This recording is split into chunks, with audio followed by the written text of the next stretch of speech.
Hello everyone! Welcome to my channel. For today's video tayo nagluto ng low carb almond vegetable casserole. At kailangan lang natin ng almond flour.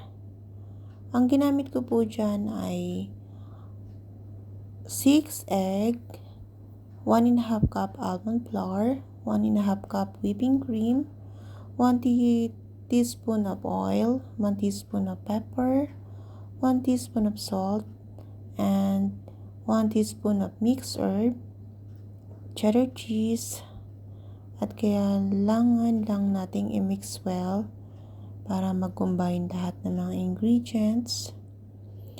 Pwede din po tayo nang gumamit ng whisk, pero ang ginamit ko dyan ay tinidor lang.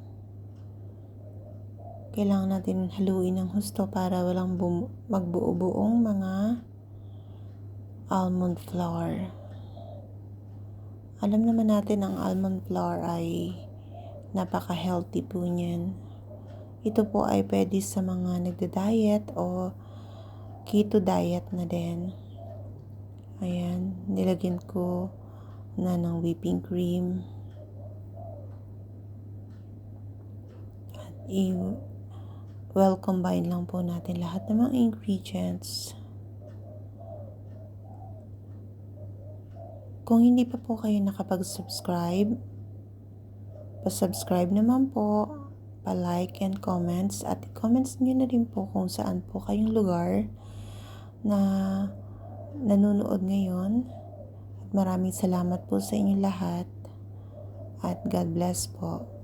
At naglagay na po tayo ng salt, ng pepper.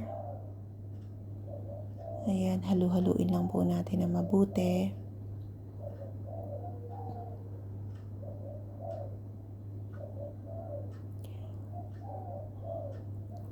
Nakapagluto na po ba ang lahat ng ganitong klaseng lutuin na to?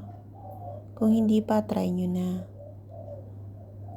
Ito po ay mabisa sa mga may mga diabetes para medyo mababa ang carbohydrates.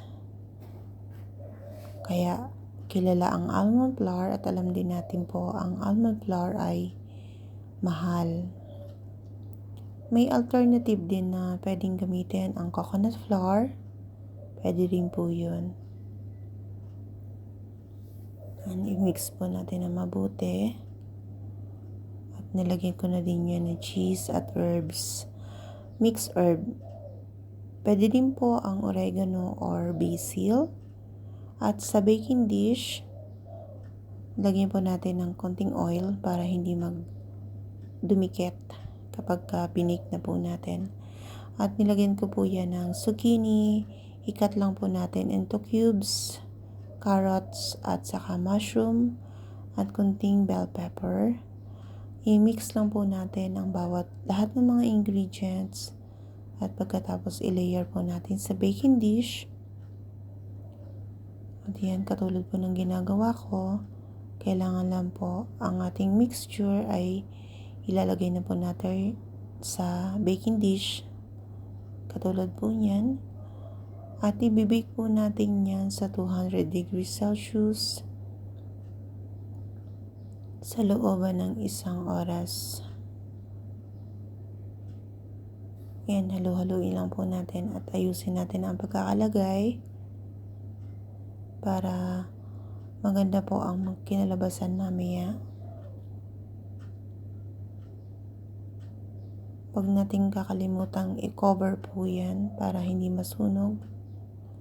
Nag-preheat tayo ng oven ng 10 minutes, then binake po natin ng 1 hour. After ng 1 hour, lalagay po natin yung cheese and bake it 2 minutes. Thank you!